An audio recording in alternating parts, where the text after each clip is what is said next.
Good morning. Take a look around.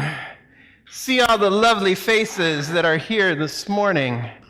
Yes, indeed. All right.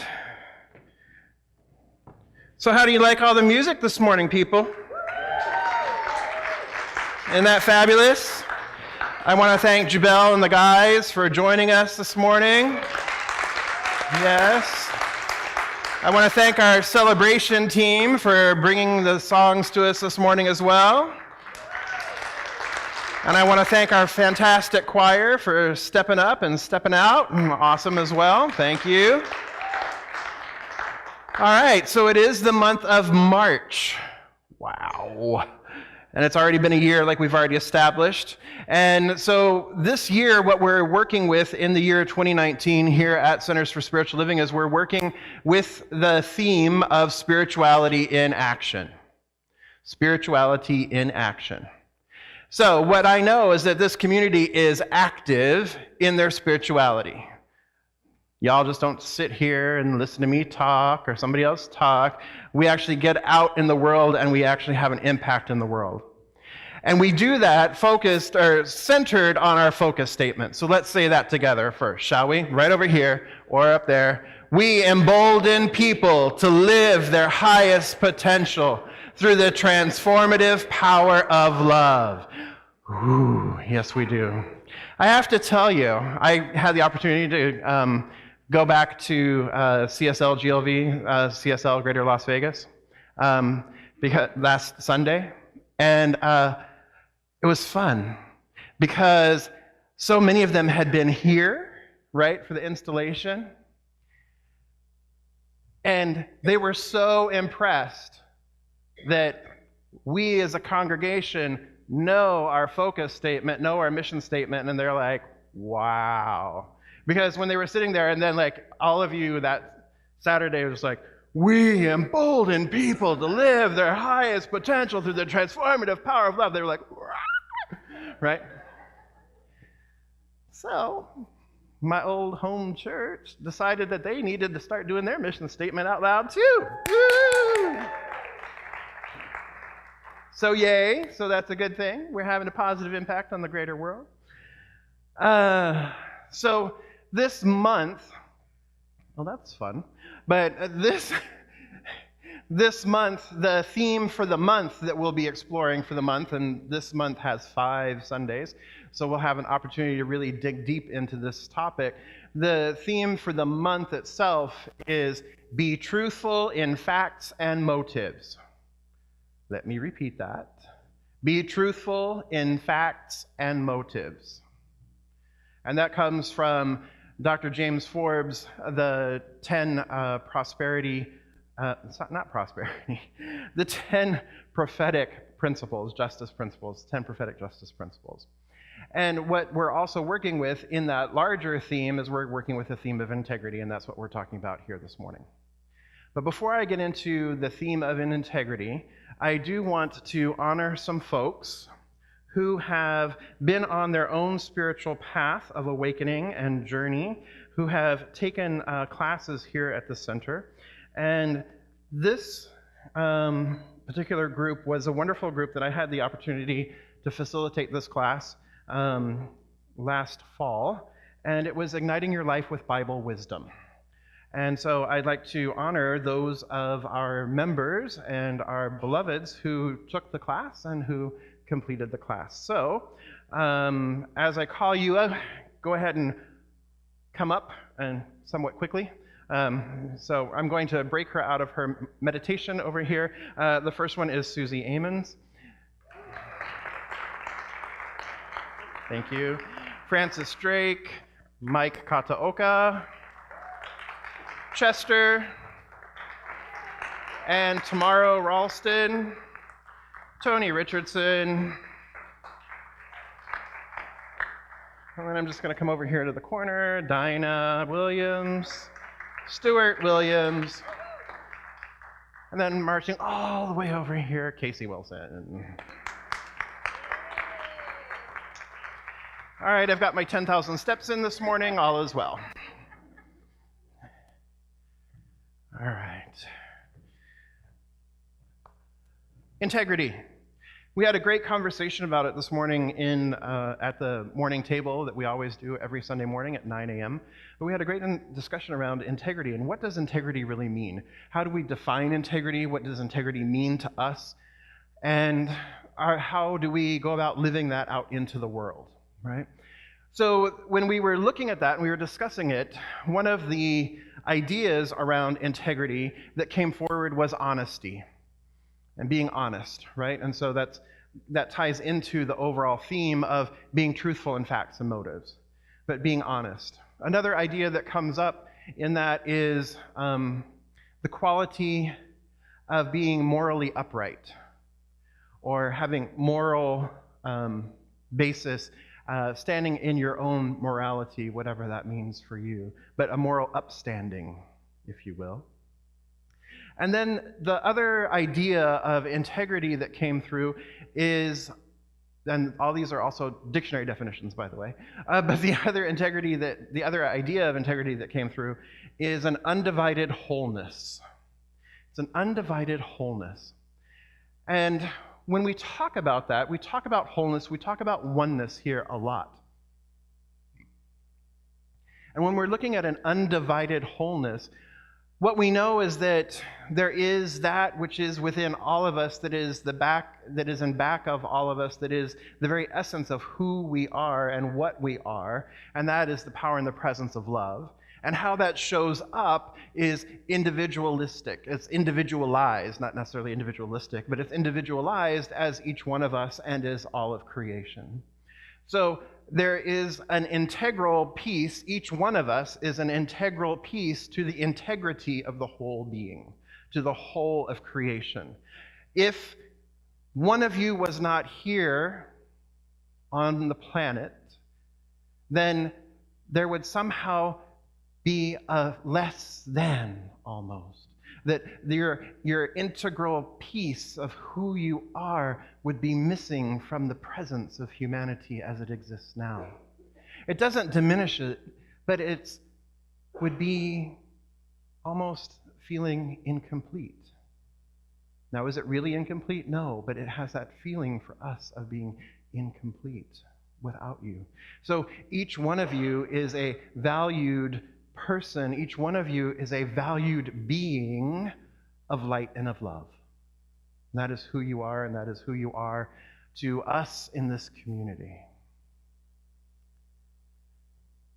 So in the larger community, we've seen some things this week, haven't we? Yeah, maybe. Maybe not.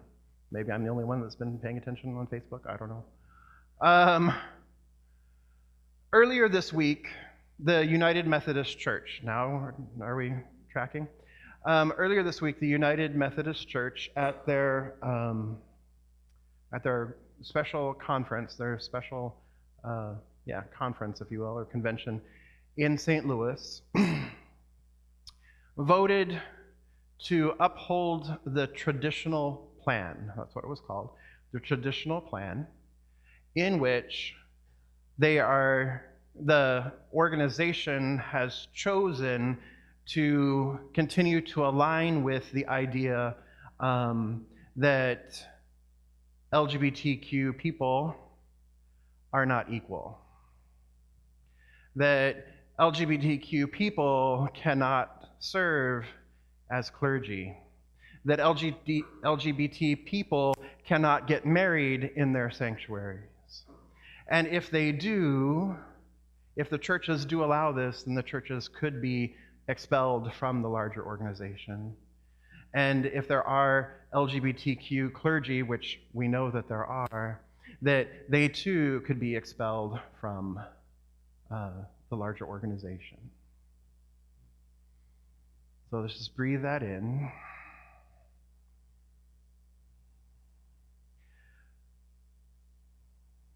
So as a gay married man who's a minister, that hurts.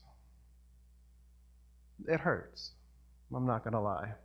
When that came out, what that did for me internally is it brought up a lot of stuff. and a lot of things to look at, and a lot of opportunities to explore my own feelings and my own past hurts as related to the Christian faith, or what calls itself the Christian faith. And I know that I'm not the only one that had the opportunity to sit and look and be present with what this stirs up for me, for my brothers and sisters and siblings in the LGBTQ community, and for our families and friends. And so I had the opportunity to sit and be present with it, to feel the pain, to recognize that this, in the larger society, for some, it just confirms bigotry and hatred and confirms otherness and confirms a feeling of less thanness and triggers a large pain body in our society. And what I also know is that this is not necessarily isolated, but it's not happening in isolation. It's happening in a larger context where division and divisiveness appears to be the status quo at the moment. But what do we know here? What do we know here is the truth. We know that there is only one, that one is love. It shows up in a variety of ways. We know that love is love. We affirm that love is love. Not only do we affirm it, we know it with the very core of our being. It is the very essence of who we are. And so as a gay man, married gay man, minister, I am very blessed to be in a community and in a faith tradition that sees me for who I am and celebrates me for who I am, in the entirety of who I am. And not only does it celebrate me, it celebrates everyone present. It celebrates all of life in that way. So that is a very beautiful thing to experience and to feel, to know that I have found my home and that others have found their home here in a room, in a movement that is attempting to be radically inclusive. Are we yet? No. But we're attempting to be. We are doing the work to be radically inclusive. And by radically inclusive, I mean inclusive of everyone, despite any differences, perceived, real, or otherwise. So James Hollis wrote a wonderful book called Finding Meaning in the Second Half of Life. And he writes this: a fear-driven spirituality will always diminish rather than enlarge. Any spiritual perspective that seeks to finesse difficult questions of good and evil, that seeks to scapegoat others, or that defers authority to external sources is an infantilizing spirituality. Any spirituality that makes people feel guilty and judged is merely adding to the complexes that they already have. Any spirituality that keeps people in bondage to fear, to tradition, to anything other than that which is validated by their personal experience is doing violence to the soul. He pulled no punches.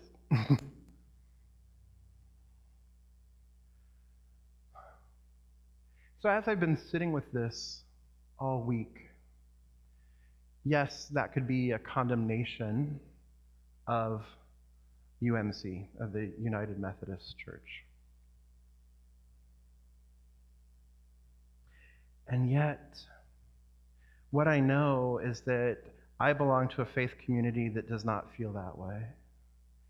I belong to a faith community that teaches love, and not only do we teach it, but we walk it out into the world. And what I also know is that First United Methodist Church of Riverside is also a community of love that teaches love, that walks love out into the world. What I know is that Grace Methodist is also a place of love that teaches love, that walks love out into the world. And what I know is that 70% of American Methodist congregations feel the same way. And that almost 90% of American United Methodist churches in the West feel the same way. And so, as I was sitting with all this, I'm thinking about and considering what it must be like for our brothers and sisters and siblings less than a mile away, and how they're feeling this morning, coming together, being in community together, when their larger organization has gone in a direction that they don't agree with. When the larger organization has gone in a direction that it is not in integrity with their teaching, with their belief system, and with their feelings. And what pain they must be in this morning. Questioning, is this the right faith for me? Questioning, is this the right spiritual community for me? Questioning, what is it that I really truly believe? Questioning. And what this is beginning to do within the United Methodist community is it's beginning to fracture. So I don't know that it'll be United Methodist community anymore. So I feel called to speak to, if before we come out and go, hey, we're welcoming and affirming and come on in and come on over, to our friends down the street. I mean, obviously that's great too. But before we begin to think that, somehow we found an answer, that we teach inclusion, we practice being open and affirming, that we don't get into a position of spiritual arrogance. Because let me tell you, it wasn't that long ago in Centers for Spiritual Living that the LGBTQ community was hidden. As late as 2000, ministers with same-sex partners would not take their partners to our largest conventions. And if they were openly out, they usually were not allowed to speak on our largest stages. That's the late 1990s. So while we teach inclusion, and while we practice inclusion and love, we do definitely still have our own work to do in this area. We're not there yet. We haven't arrived yet. Be truthful in your facts and motives. Integrity is about being honest. Integrity is also about looking at our own history and where we see wrongs, begin to right them. Now, have we come a long way? Absolutely. It is absolutely wonderful. I mean, look at this. Look at this place. Look at this room. Look at the great work that we do. Look at who we are and what it is that we believe and what it is that we share with the larger whole. It's fantastic. It's absolutely fantastic. So when things happen in the larger community, in the nation, on the national stage or on the world stage, what we always have an ability to do is to come back to who we are and who we know we are and the truth of our being, and check in and go, hey, I got triggered by that. What button in me got pushed? Where is my work to do in this world around this particular issue? What is the opportunity that is awaiting me here for me to step into the greater unknown, for me to lend my voice to that? It doesn't have to be a big thing, it could be a small thing. But it's always an opportunity to check in with ourselves and to see, okay, so what is it here that got triggered? And what can I do? How can I take responsibility for my life? Because ultimately, it always comes back to that, right? That we get to take responsibility for our own life. We get to take responsibility for what we think and how we think and what we feel. Ultimately, it comes back to we get to take responsibility. So last week, we had Matthew here from the Universalist Unitarian Church. So I want to thank Matthew Taylor for being here. Yes. He did a great job.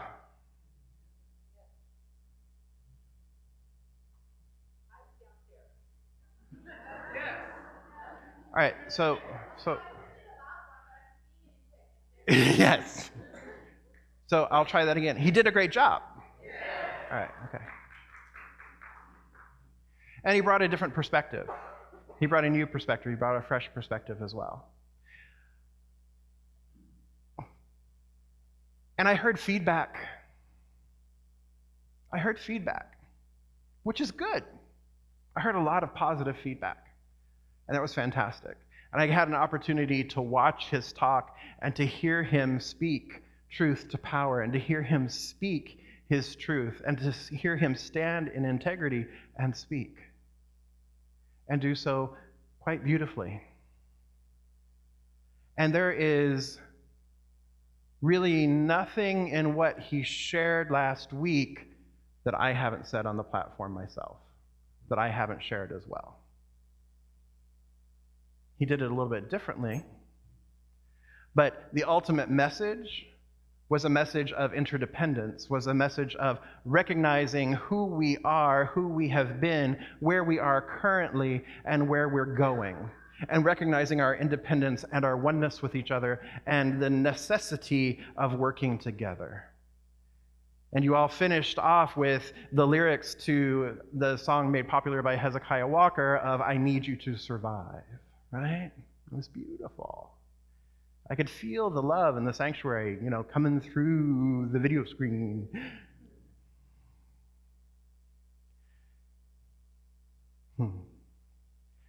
And staying completely in integrity.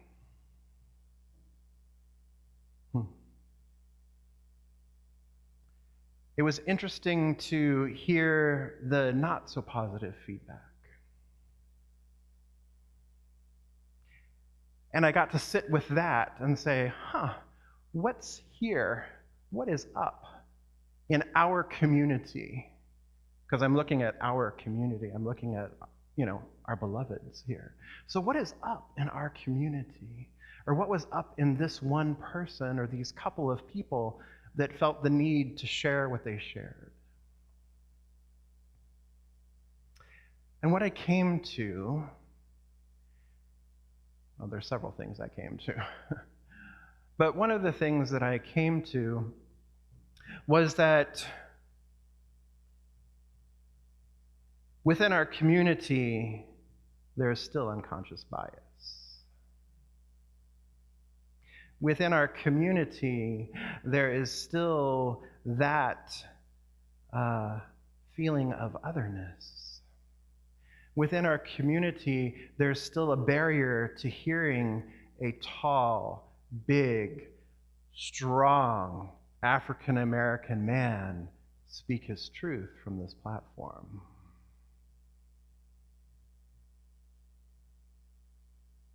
It's like I said, he didn't say anything that I haven't said. Packaging was different. But he didn't really say anything that I haven't said. When he spoke about truth and he gave the history of events in this country, he spoke with honesty and integrity, spoke the facts, not the alternative facts, not what we've been socialized to believe in schools, not what we've been socialized to believe by our families and by society. He simply stated fact. And for a few of our beloveds, that was uncomfortable. It was uncomfortable to hear an alternative to the narrative. Not just an alternative, but a whole nother lived experience to the narrative.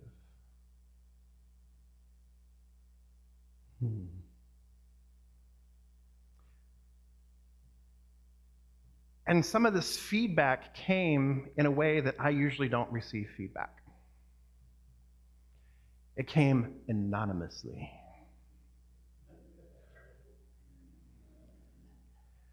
So, if you have feelings, if you have an issue, if you want to provide feedback, then I invite you to own it.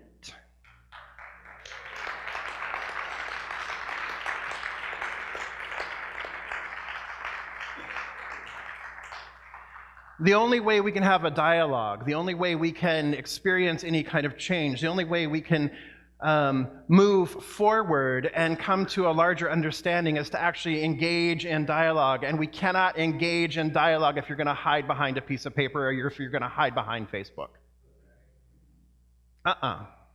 Does not work. So on your way in, you received a little sheet of paper there about respectful communication. I invite you to take this. I invite you to read this. I invite you to live this.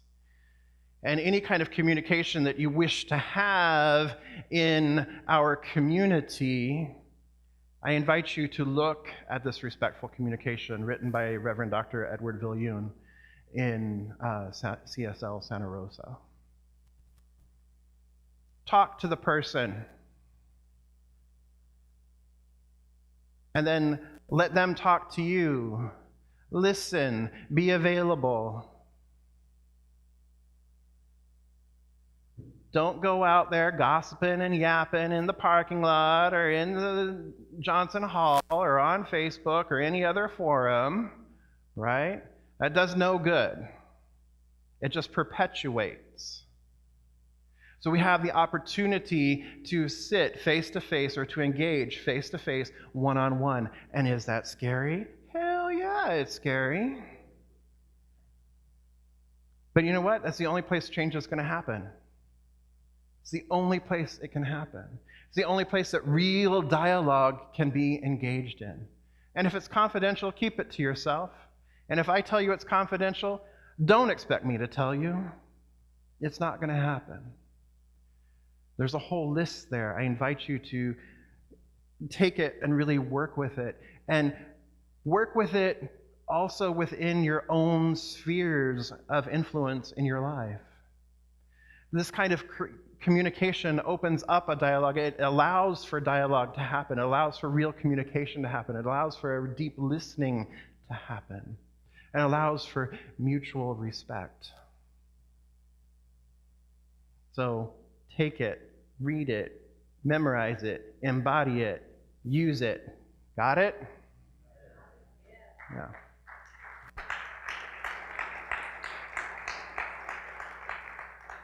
So if you are the beloved who wrote the note last week, I invite you to come and see me so that we can begin to engage in a dialogue.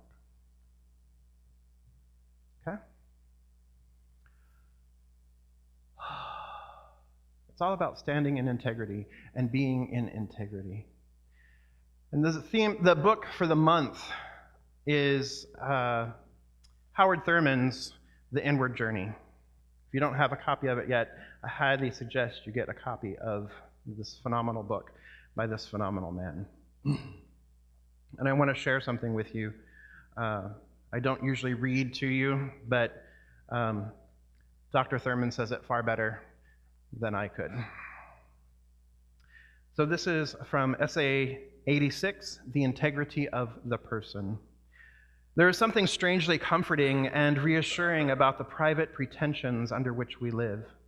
It is a matter of no little significance to know that for each of us, there is a world apart in which the intimacy of thoughts and feelings may be safe from attack and violation. Much of what we mean by communication is limited to the deliberate choosing of thoughts, ideas, sentiments, feelings, which we direct toward others, yielding only the meaning that we intend, which may not be the meaning that is either honest or true. In time, we develop a dependence upon the impact which we make on others as a major source from which we draw an understanding of ourselves.